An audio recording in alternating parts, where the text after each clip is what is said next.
left here. So please join me in welcoming Sam, and reminder that we do record these presentations and we'll share them out with the whole forestry community. Take it away, Sam. Thank you, Emily.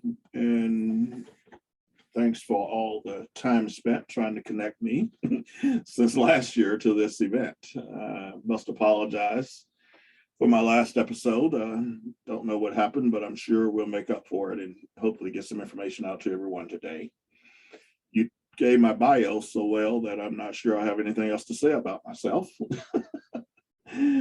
Just to leave it open, if there are questions related to my career path, please let me know. But I want to start off by talking a little bit about the career path, because that's important to build that up as it relates to what's going on in society today, especially as it relates to green jobs. My little small town in Alabama led me to get into forestry, but it was an unknown pathway. I went to school at Tuskegee just by accident because my sister decided that she would accept a program that the Forest Service agreed to put on, and it was allowing minorities, especially African Americans, to sign up to get into forestry because they would give them a job in forestry as long as they completed the 4-year degree. She decided that was not her career path. So 1 year later, she dropped out, came home, and she says, I found an opportunity for you. I was in the 9th grade. I said, what? She says, college. I said, I'm not even sure I know what college is all about, nor will I probably go to college. And so 3 years later, 11th grade, I decided, let's go take a road trip. Not just for college, but it was just to get away from home. So I got there and they started offering up these opportunities in forestry, which meant, you can go travel, you can go see things in the West. And my first trip was in Boise, Idaho. Spent time with the Intermountain Forest and Range Experimental Station. And I did that over the summer. But with that pathway, I was able to camp out, spend time in about 8 different areas from Arizona all the way up to Alaska. Now, you're taking a kid out of Alabama, never really been anywhere except one time at the winning award with the Future Farmers of America, where we attended a cattle judging contest in Kansas City. So the 4 of us got on a plane, got out to Kansas City, and our first event was a dinner in this restaurant that served a 32-ounce steak. And I'm like, a meal like this fed the entire family, where I came from a family of 7 kids. The story from that is if you each ate the steak, you get a free steak and you get that meal for free. All 4 kids ate each steak and every bit of the sides that went along with it. So the reason I tell you that story is where you come from, how you raised, and the things that you're not accustomed to. But learning things, for me, that was the eye opener for me to say, this is a pathway I really want to be into. So I came to Tuskegee in that 79 period, and I wrapped up in 82. And from there, I needed to make a decision. Do I want to stay at Tuskegee, take the pathway of the Forest Service, or do I want to take on another pathway? I chose the industry pathway, which is how you heard about my career with International Paper, Duke Power. But I had to prove myself. So I went from there to NC State. I finished my degree in 1985. While in NC State, I spent time working co-op positions for the National Paper Company. I ran our school forest caretaker's position, which is a position that I held for a year and a half. I worked all of our student workers. So that sort of helped me get my hands around what I'm doing today, because I was able to work under the guy who was basically holding this position while I was in school, but he was a faculty member at the same time.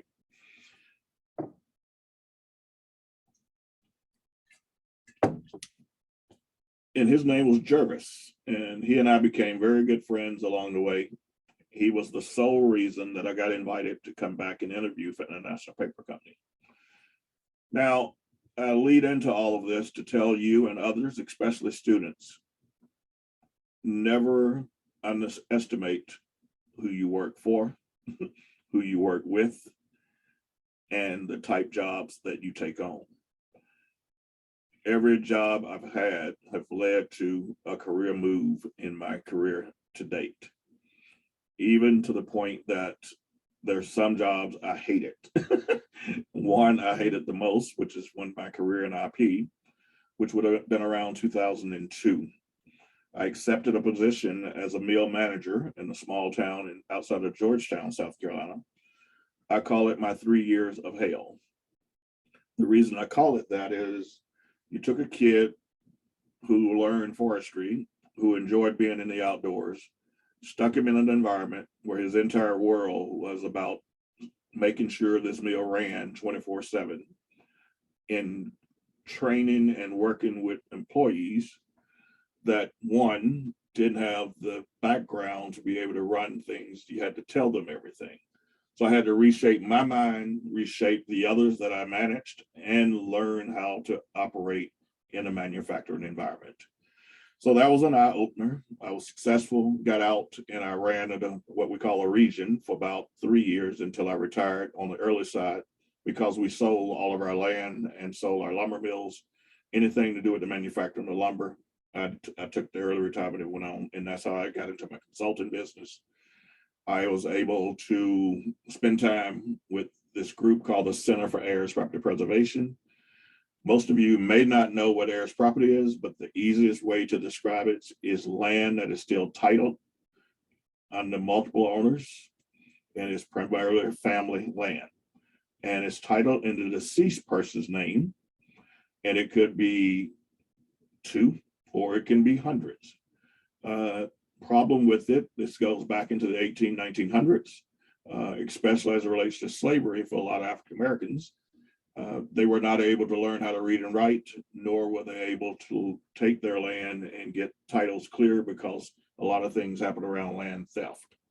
So a colleague and I, we worked together to educate on this type work, not only to private landowners, but to natural resource professionals, because we know we need people to understand the blight that they go through as it relates to owning land and retaining land.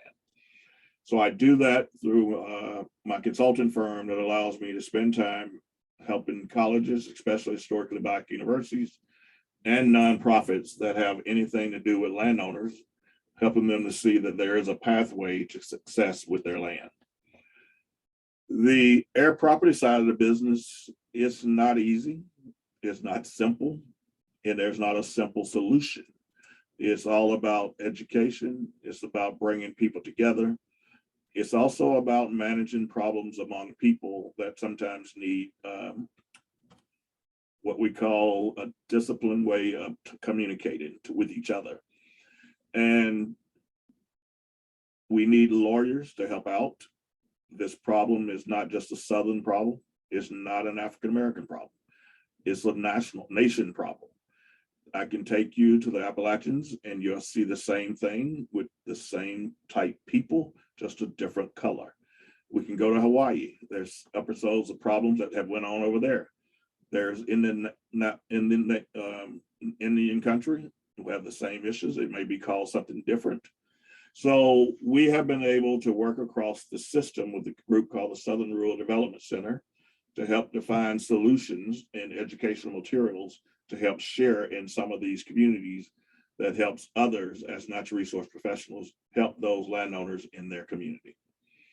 Now, I was brought here to sit down and spend some time talking to you about how we need more people, especially young people, in these green job professions. And why is that? Can someone give me their opinion before we move forward? Emily, I am allowed to ask questions, correct? Yeah, absolutely. And I would encourage people to unmute, but if you don't feel comfortable doing that, you can also put your thoughts into the chat window. Yeah, can you ask me a question before we move on to the next piece?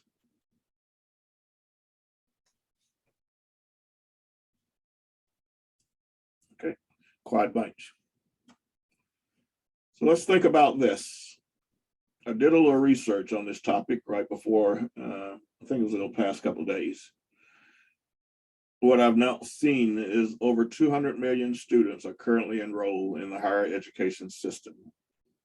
Now, this number is predicted to double by 2030.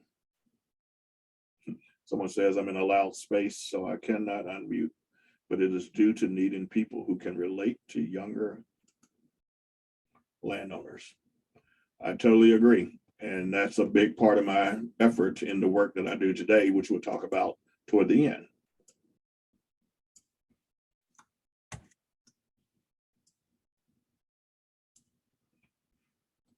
So, yet there are currently 71 million unemployed youth struggling to find a job. That's a situation that's only exacerbated by the COVID-19 pandemic. So we've been going through this pandemic since 2019, more specifically 2020, and here we are in 2022. So there's some good news. The transition to a green economy will add an estimate of 60 million new jobs to the marketplace by 2030.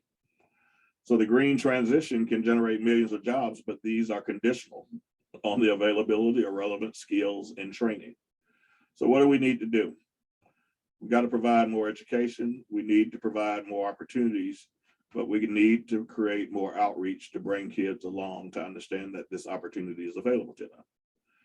And is the goal to think that every child needs to go to college? My answer to that is no, because some of the main jobs that are existing out there does not require a college degree, especially in the green job field.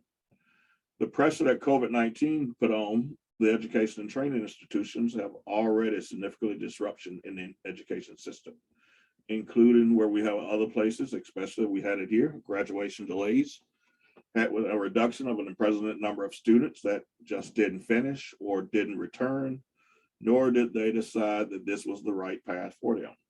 So this led to reducing poverty. It led to a reduction. So poverty is being reversed now, particularly among women and marginalized groups, as well as improving environmental health and effective transition to a green economy. This will increase economic vibrance and improve human well-being. So what does it take? I thought about this, I read it, did a little bit more research, and one of the authors says cross-sector collaboration. The science of climate change and ecosystem health demands bold changes beyond the societal norms. Green growth can be a pathway to inclusive prosperity. So what does that tell you? Our natural resources are important, they're valuable, they plan to be with us for the rest of our life, but we gotta help and then look at ways that we continue to work on climate change. We gotta continue to look at the norms of what people are thinking, and we need to continue educating on the importance of protecting our natural resources and inviting people to be in that cohesive system. So we must accomplish these things with all sectors of society by expanding their previous roles and collaborate with other people. So that means we need to talk to others that are in this space. We need to get involved with them and help them move the needle. We need to engage people in ways that we've never done before. We got to get children, as I would call them, from behind the computer and into the outdoors. We also need to bring parents, caregivers, and others to be involved in what we do outside and showing them that there is a career path in this sector. The education sector needs to work closely with businesses, government, local communities, including the nonprofit organizations and associations, to help create a vision, implement a plan, policies, and processes required for an inclusive green economy. So that means we can't stand back and wait on someone else to bring this to our attention.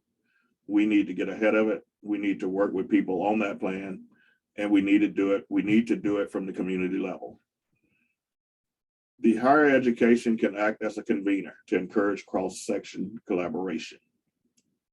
These collaborations have the potential to produce the necessary financing. So what does that say? If we collaborate, we feel like we can bring more funds to the table, which means more resources. It should help us in policy movement, market demand, improve our training and education of all the existing and new workforces that are in play. This includes bringing our policymakers, investors, and business leaders together. I we think about this in a way that we want to do our work in a silo. But those three players, policymakers, investors, and business leaders, tied to our academia, our nonprofits, and others who are in the communities, can make a big difference in how we make green jobs more available to people down to the ground level in those communities. So labor standards for companies are required to ensure green jobs are safe, they have decent pay, provide opportunities and pathways for careers in the growth. So in order to maintain a healthy green entrepreneurship, there's a few things that we need to think about. And there are three key items that came out. One, but the key items of actions deals with higher education institutes of all types. They can help students reach their academic and professional potential, but they speak to it in three different key actions. One being knowledge and enhancement. So across curricula in all majors and degrees, including the environmental sustainability and learning outcomes related to growing an inclusive green workforce and economy.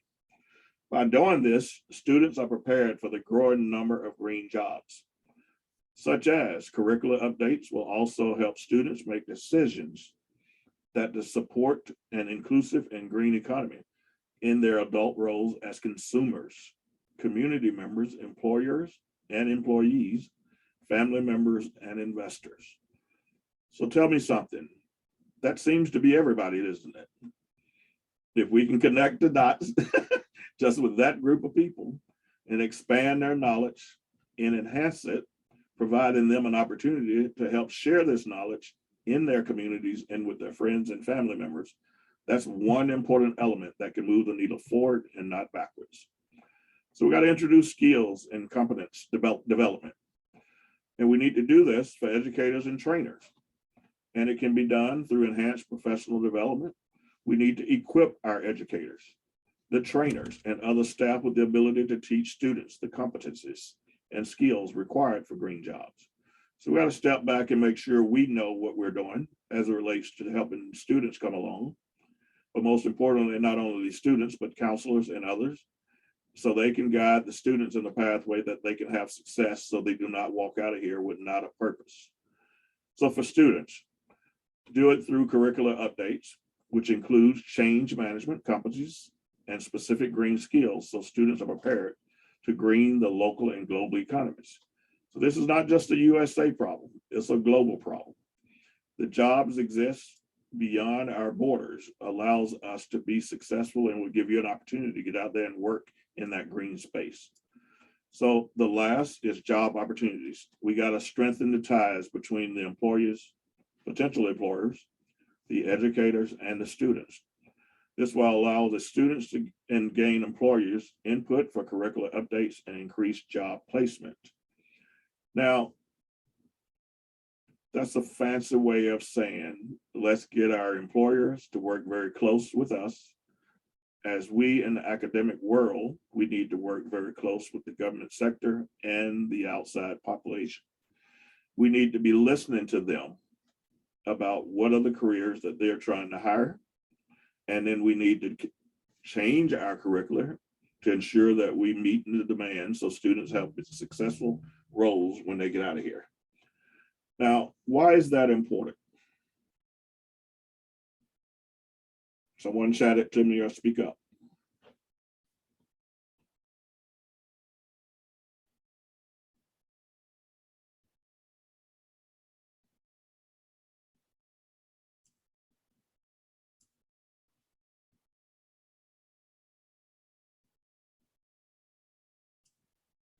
So Emily, you deal in human dimensions. And I saw your head shaking a couple of times. What does it mean to you about the green job world, Phil?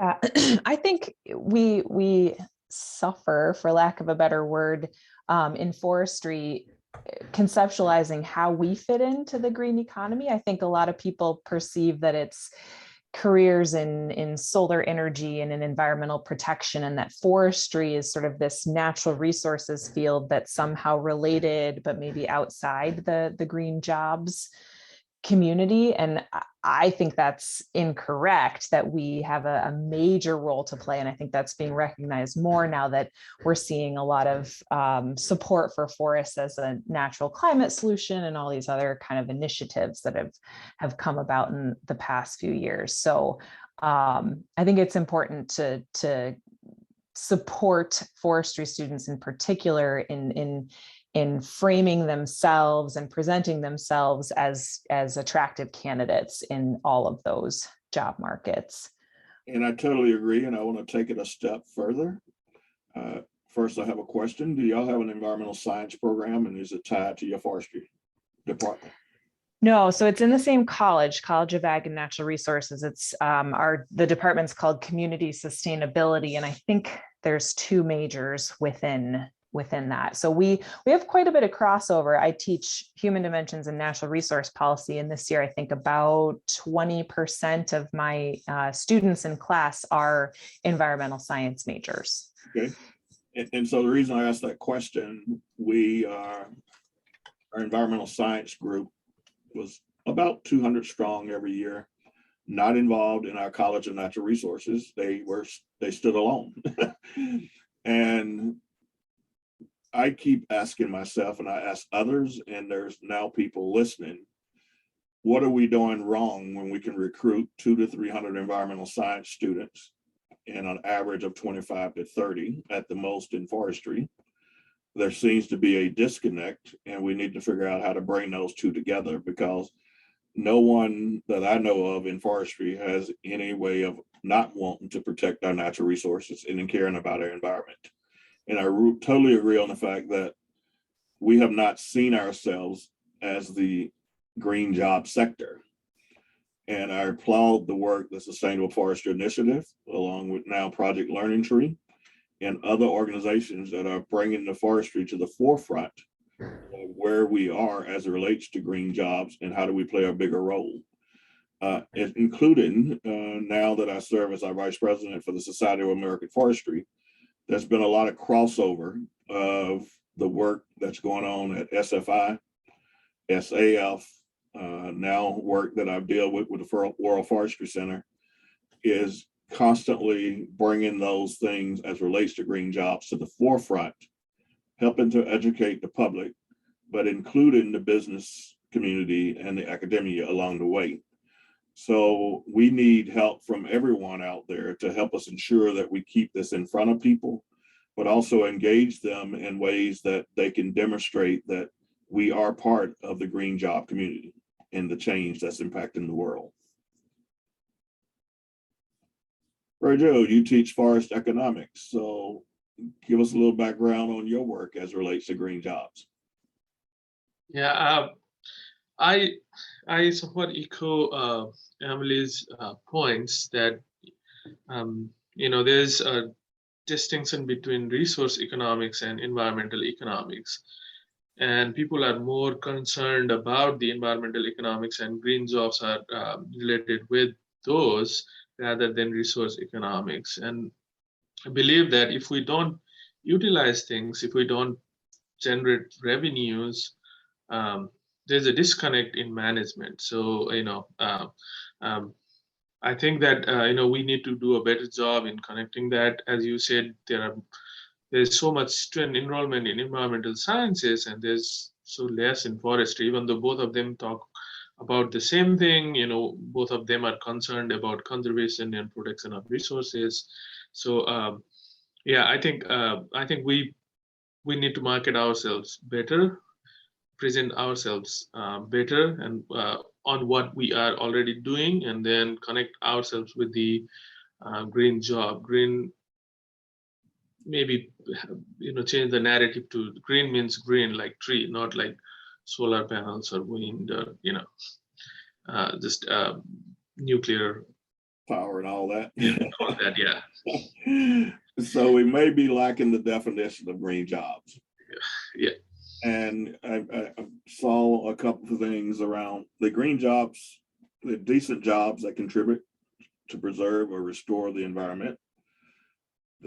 Be they in traditional sectors such as manufacturing and construction, or in newer and quickly growing green sectors such as our renewable energy and energy efficient. These jobs include the technicians educated through technical institutions and the business managers, marketers, financiers, engineers, and other typical educated through the universities. Our green jobs help to do about 5 common things. They want to help improve energy and raw materials efficiency, eliminate green gas emissions, eliminate waste and pollution, protect and restore ecosystems and human health, support adaptation to effects of climate change. Now, all of that ties to forestry, doesn't it?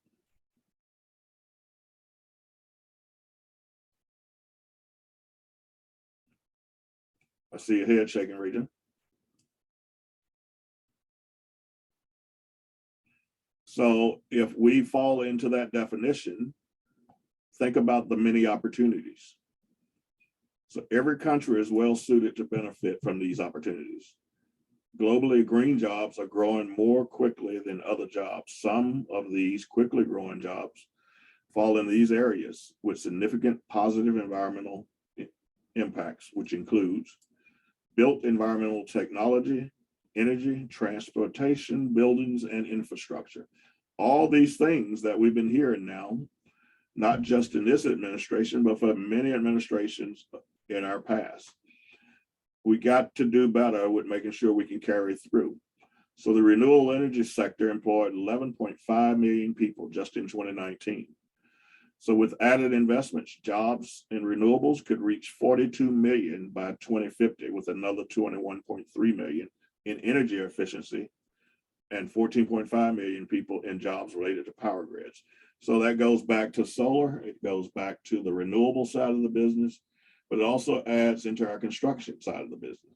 So think about what forestry has to offer.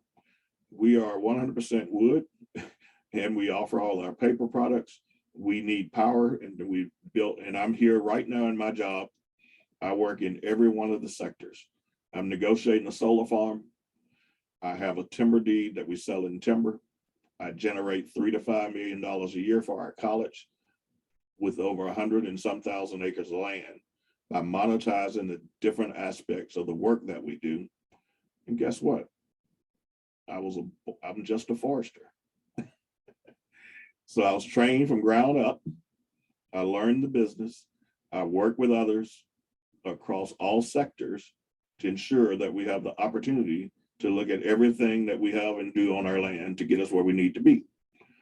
So another topic as it relates to green jobs is natural environment, which relates to the agriculture, forestry, fisheries, and watershed management. So organic farming, sustainable agriculture, and green food manufacturing are more labor intensive than conventional production, but they are very critical to the success of our world now, because we have a demand problem for food. We got to get more food growing, and especially local, to ensure that we can feed the number of people that are living in this world. Sustainable agribusiness and fisheries affect the entire value chain to be more innovative and sustainable. So if we use climate smart technology to mitigate and adapt to climate change and sustainable procurement, that can help us going forward.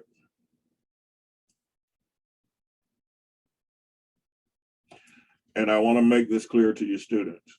Many of the jobs necessary for an inclusive and green economy do not yet exist and can be created by green entrepreneurs.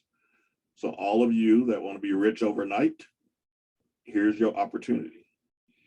Look for opportunity in the green job sector, create something that allows us to use to be successful going forward.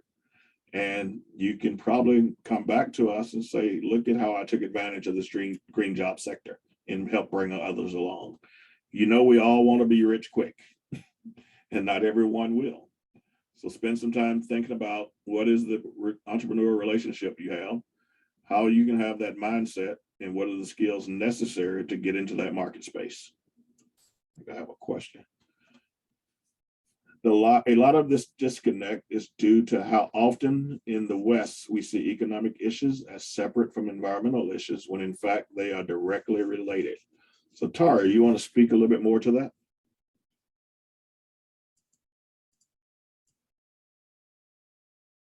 Oh my gosh. Okay, I'm a little nervous, but sure. I think I just just to what you were speaking about earlier, which I really have enjoyed so far. I think sometimes I get a little frustrated because, regardless of whether you agree with it or not, guess where I stand? We are working under a neoliberal economic model, and that falls under capitalism. And I have my own beliefs that I'm sure any of you could, discuss with me later on about how to fully reach a sustainable or a circular economy model in the future. But I don't think we teach people how to properly operate and benefit the system as is. We're not going to have a revolution for anything overnight. We operate under these conditions. So I think sometimes a lot of my peers I've come across, they have a hard time seeing the connection between environmental issues and economic issues. If we have a desire or a need, a demand for a product or a service, we need to work within that model to make the system and that portion of it sustainable, if I'm not sounding too jumbled up. No, actually, it sounded very constructive. And thank you for bringing your thoughts to the table. And this leads to something that I read. It says students can bring their sustainability literacy to any job to help it create a greener economy, acting as a green entrepreneur for a organizational change. So to be successful at greening a company, students need to understand how to assess the organization's formal and informal power structure, as well as its products and processes. Find the opportunities to shift the organization to greener practices and build the coalition of support necessary to create the change. So that's telling me that students need to help bring their skills, their knowledge, and their literacy to help all of us, what I call old timers, create change and make a shift change. But we're also helping students learn to be systems thinkers and effective change managers is a key component of quality education for a green economy. So I heard a little bit about this, Tara. I think we need to do that more in school here. We got to also bring our students along before they get into the workforce. And once you're in the workforce, you got to continue educating the people around you to share with them that here's another way of looking at things, that we can do it better and possibly different. And we as old heads in our current positions got to step back and let you blossom, share your wisdom, and look for ways to improve upon it, but not shut you down. Because you are the next generation to this process in the movement. And what I've noticed from working with the students that I work with now, you think green, you think about success of making sure our economy is here long term. It's not about how much you make right away, but it's all about how much I can live and have a country here ready for me when I'm still around and having my kids or not. It was well stated. Let's see, do we have any other comments? So let me open it up for questions.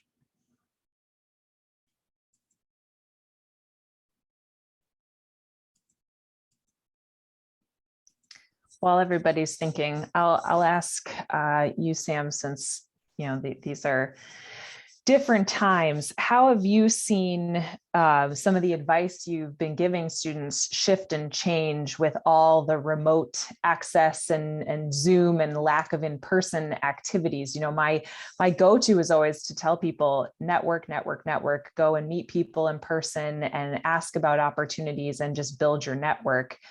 Do you have any new strategies in today's world that you can offer? What I've seen so far, Emily, that COVID did something for us that some people may not have picked up on.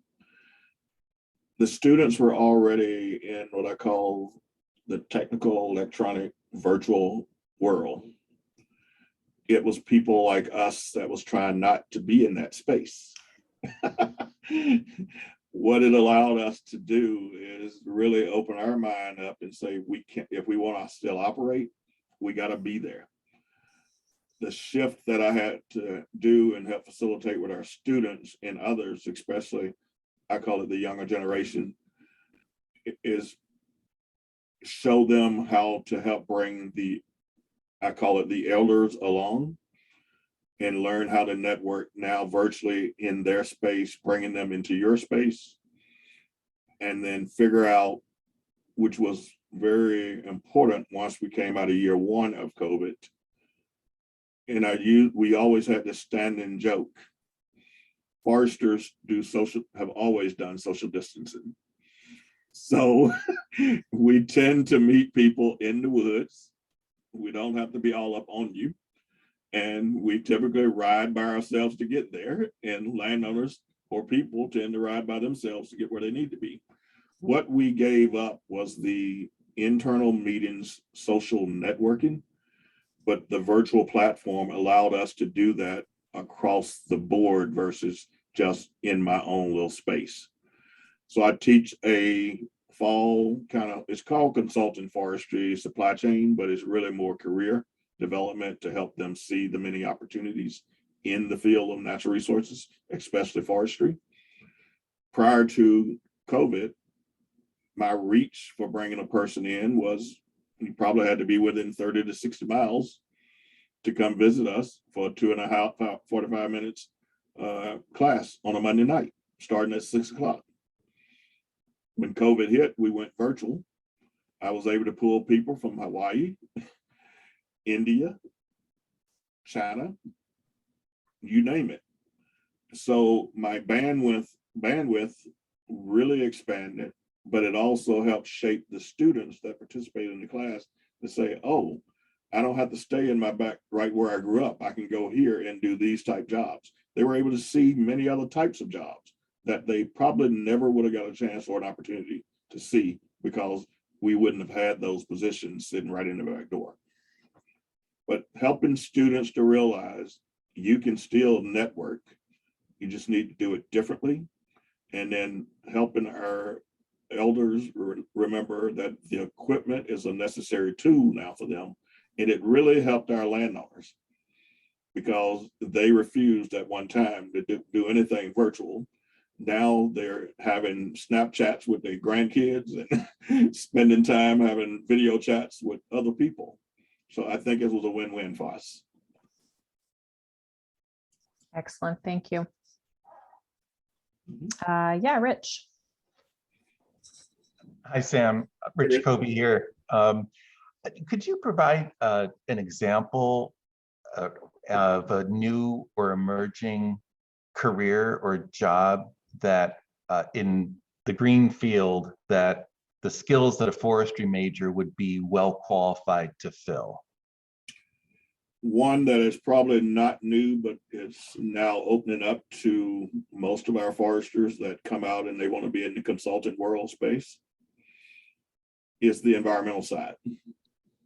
Environmental engineers or environmental helping people manage environmental problems on their land, working for companies that have environmental issues or need to do wetland mitigation. So they're not new, it's just I see more of our foresters coming out working into that space. One other new thing I think is the pellet side of the business. We haven't typically had anyone work in that area. Now I'm seeing a lot of people bridge off and get into that space and learning more to do business with people like that. Carbon is another. That is our probably most expanding field right now. If you have any knowledge of want to work in the carbon world, I can place you in just about any company. And what's so emerging, a group like Google, Microsoft, or others would not have considered hiring a forester. Now they own land and they're hiring foresters and they're helping them manage the land that they have. Yep.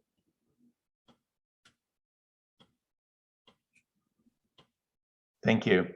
Thank you, Richard.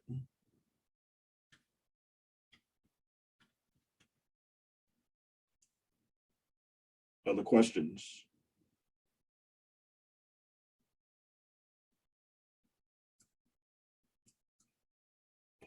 So one last closing comment that I'll leave everyone with.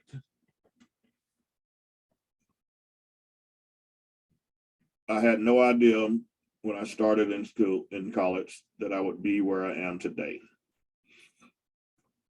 You may have your degree and it says forestry. Your job as a student is to get out there and take advantage of all the learnings available to you. If you work for a company and they want to provide training for you, take advantage of it. Do not sit around waiting on someone to come to you. You take the opportunity to go fall into that place, figure out what they need done, do what you got to do to learn how to make it happen and help the company be successful. Take on a job as if it's your business, as if you're running a business within that company. And that's the biggest message I can share with you, because it will make you successful long term. Because it will lead to, if you want to be an entrepreneur, you can demonstrate from the fact that you did it for someone else, now you can do it for yourself.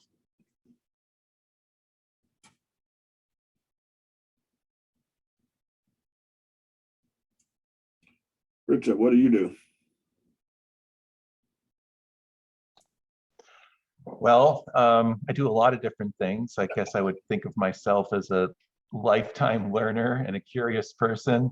And I'm also a professor in the Department of Forestry and chairperson. Gotcha. And do you see any other different particular green jobs that have come to the forefront that you can share with us? Yeah, I think it's I wanted to hear your perspective on it. I want to light the imaginations of our students and give them some, initial ideas about possibilities. But I think one example is in sustainable bioproducts. And if we think about mass timber and how mass timber is as a particular example, and how little engineering departments and schools know about working with wood, and how I really see an important role of forestry programs throughout the world, really, to keep that knowledge of wood science alive and expanding and advancing. Because I'm not sure that the engineering colleges would necessarily carry that banner in the same way. And there are tremendous jobs there in looking towards the future, especially the carbon angle on building construction. We're going to have to put up buildings anyway, just as well do it in most sustainable way, right? And to offset emissions and store carbon. I think that there are a range of other products that we could derive from wood that really get at the heart of sustainability and the circular economy idea, and begin thinking through the entire life cycle of products. And it's a lot easier when you start with wood as a substrate to think about the use of the product at the end of its life cycle, and whether you could always burn it for energy, in the end. So anyway, those are a couple of ideas. They're bold, but also I know that they are on the forefront of what we're thinking now, because when I was here in school, we started with a pulp and paper side of the business, the wood product side of the business. And now we deal in sustainable materials, biomaterials, and we try our best to look at the life cycle of everything within those departments. But it's the first time I've heard all two groups, the wood, the cross-laminated timber side of the business, and the life cycle of what we can get out of one, I call it the tree, and take it beyond just what we look at it as one sector, but the entire life cycle. And it's making a difference, because we have people now that are interested in that and truly invested in it. And we are about to get in a position that we are going to be training foresters to look at the mass timber side of the business as it relates to carbon and the life cycle of what comes out of it. Yeah. So those are very good points. If students on the goal. Yeah, we've got a shy bunch today. I was recently reading the news or press release about Inviva, the company that mostly I think deals with pellets, is entering the jet fuel space and has partnered with European research or funding companies and such to make that happen. And it was just a reminder of how forestry ends up in so many different places that we don't even realize, I think, here in our department.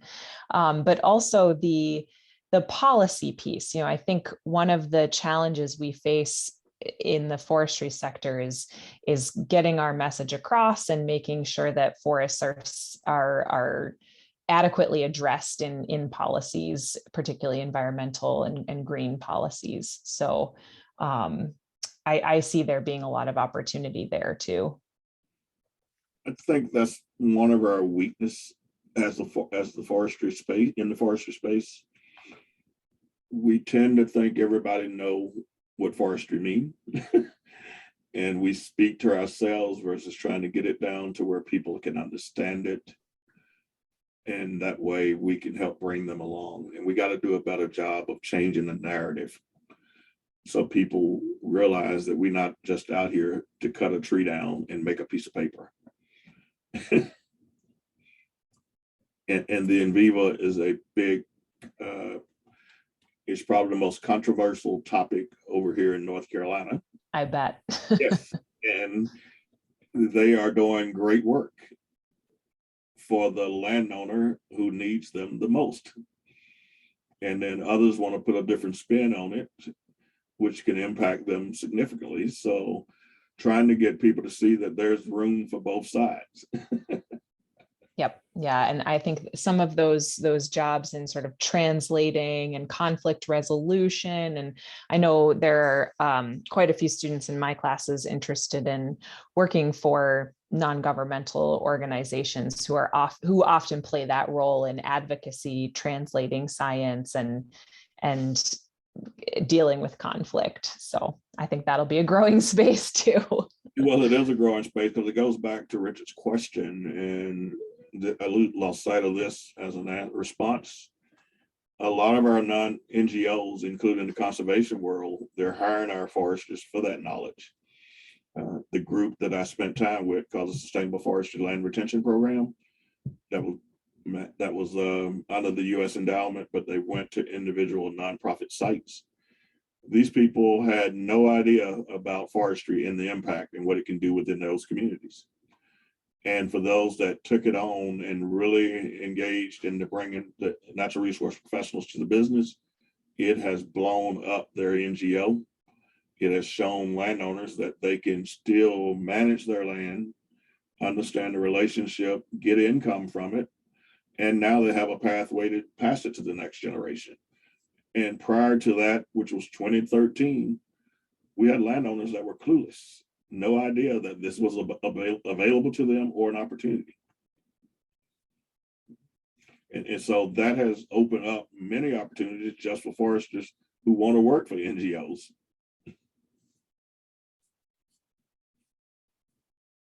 Absolutely. Well, I really appreciate the opportunity. I put my contact number and email address in the chat box. I can hang around and see if there are other questions, but definitely don't want to hold you. Thank you so much, Sam. We really appreciate your time. To be able to do this, and tell Justin hello for me. I will. Thank you to all. Thank you. Take care.